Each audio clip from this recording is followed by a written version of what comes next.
Hi everyone, it's me, Tim. Today I want to answer another question, this time from user Delta Pi 8859, who asks a large number of questions, luckily about one topic. Let me ask the questions first. What was the reason why you didn't create a second studio after Troika Games? Do you think running a business is not fun? Did it take the fun out of development? Was quality of life not as expected when doing your own company, or did it defeat the motivation of opening one in the first place? Because unexpected experiences? Where are about the financial considerations? Was it too expensive to put up games that could compete and pay? Did you have to hire too many specialists in the respective field? Why didn't you try to build a company directly after Troika? Sometimes you learn by failure. Why wasn't that an option when you closed Troika Games? These are good questions. I've talked in the past that I'm not a good business person. Troika rammed that home in my mind. It's the same way I say I'm not a good writer. Well, there's nuance to that. It turns out I can write lore, text pretty good, but I don't write dialogue really good. So there's some things I did well. Similarly, there are some things I did well in business, but a lot of things I didn't. So let me walk through. There's probably like three categories I can think of putting all this. First one is running a business was just not very rewarding for me. And I mean that in a financial sense. Troika, our first year was so full of unexpected business expenses that Leonard and Jason and I paid ourselves, I think it was about half, it may have been 2/3, but I think it was half of what we expected. It was not a lot. I know it got really bad after the first year. I mean, none of the three of us were doing financially very well. I know I've mentioned elsewhere, I refinanced my house. It was only a few years after I bought it. I completely reset the 30-year mortgage on it, and just to lower the monthly cost because I wasn't bringing in much and I wanted the lowest expenditures for the month I could get. Financially, it was a dumb decision, but I had to do it. I know Jason and Leonard weren't doing well either. After the first year, we could pay ourselves more, but we had agreed with all of the employees that we'd all pay. We had a flat pay scale. Everybody got paid the same amount. And when the royalties came in for Arcanum, we agreed to split them evenly with all the employees. We took an amount to roll in to paying all of us for the next game, so we'd have a buffer. But we took over half of it, I think, and we just split it evenly among everybody who worked on Arcanum. So we made money, we didn't make much money. And then the other reason it wasn't rewarding is my goal was never to be a manager. My goal was never to run a business. It wasn't my goal, it wasn't my passion. And so having to do that every day, I mean, something came up every day. And just having to take care of it was demoralizing for me. So the second category is running a business is also a lot of work. It's a lot of work. It's like a full-time job. Most of the people I know start companies, that's all they do. They manage the day-to-day operations of the company, and they don't do development.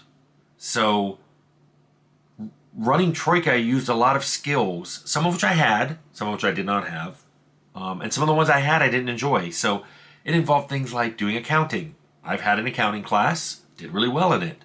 Didn't want to be an accountant, but there I was a few years after Troika started with QuickBooks and all of our expenses and managing our day-to-day books. It was not what I looked forward to. I also had to take over HR. For the last couple years of Troika, I was head of HR. I handled all the paperwork for that. When people got hired, when people got fired or quit, I had to handle all of that. All the paperwork with the state, I had to take care of that. It's why even after Temple shipped and I switched over to Vampire couldn't even be 100% of my day. I had to split it among these other things. I also handled contract negotiations along with Leonard. Leonard did most of Arcanum, although I was pulled into a number of things for Arcanum. I did all of Temple. Leonard did all of Vampire. Contract negotiations, they're not fun. Negotiating the contract and then enforcing it as you go along, making sure you hit schedules, making sure all the deliverables that were promised you're working on and getting done. I mean, you're managing these things because the publisher is calling you, if not every day, multiple times a week. Needless to say, this just cuts into time I would otherwise be doing game development, and it's not fun for me. It's a lot of work, and every hour I spent doing that was an hour I didn't spend working on the game, which isn't really what I wanted to do when we started out. But then I guess the third category is I learned some things running a business that I did not know, or that I did know but didn't have to kind of deal with personally and face to face.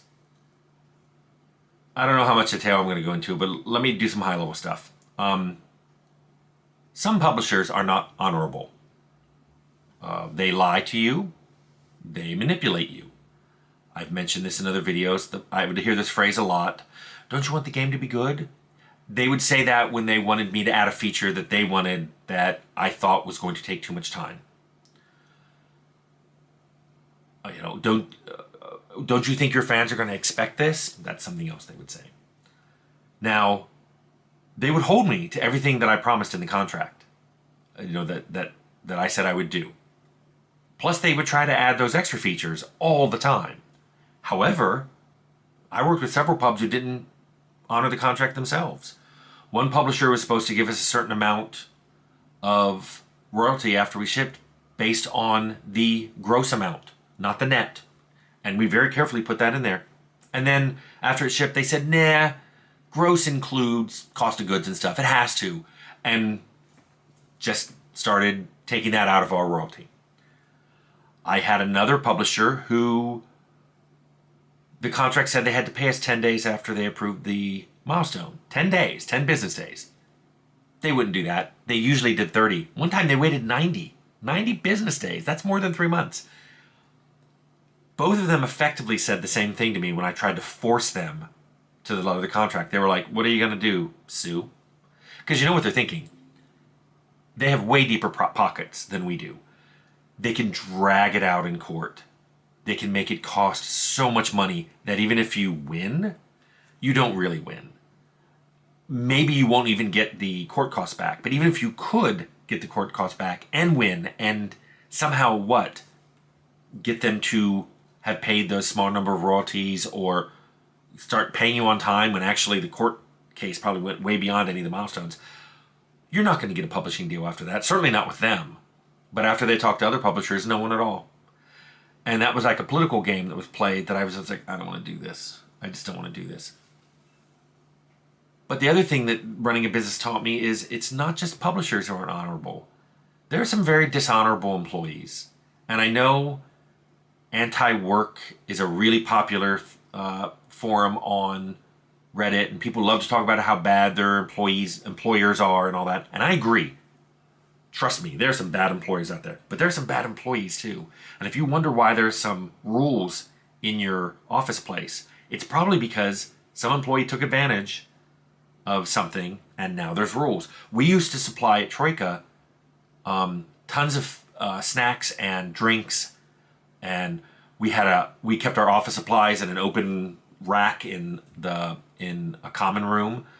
We had to stop doing some of that. Office supplies would disappear. Cases of soda would disappear.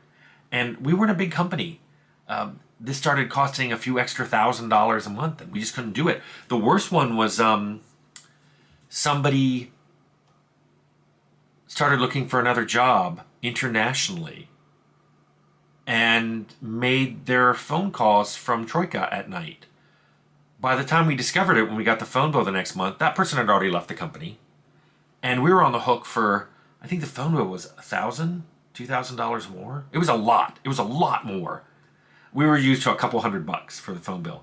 And again, we're a small company, so we had to figure out where that money was going to come from. We couldn't take it from salaries. We couldn't take it from utilities or rent.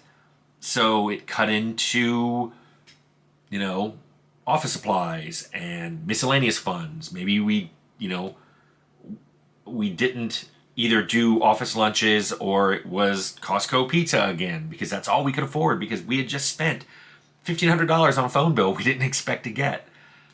One thing that I saw, I watched it happen in Interplay and then it happened again at Troika. So I watched it happen. I watched an employee do it to my employer and then I watched an employee do it to me. And this was, in both cases, the employee agreed to finish a project, but they said they wanted to go, but they agreed to finish it if they got a raise or a better title or whatever they were trying to get. Once they got that, they quit anyway. So it turns out what they did is they took that higher raise, which appeared on the next pay stub, used that to negotiate a better deal. In one case, they got the raise in writing and used that, went to the person who gave them an offer and used that written counteroffer to get a counteroffer, and then they quit anyway. So watching that happen just made me go, oh, yeah, people. Doesn't matter whether they work at a publisher, whether they work at a developer, whether they work at you. You just, after a while, you see some dishonorable stuff, and you can't make it stop, and in many cases, you can't do anything about it.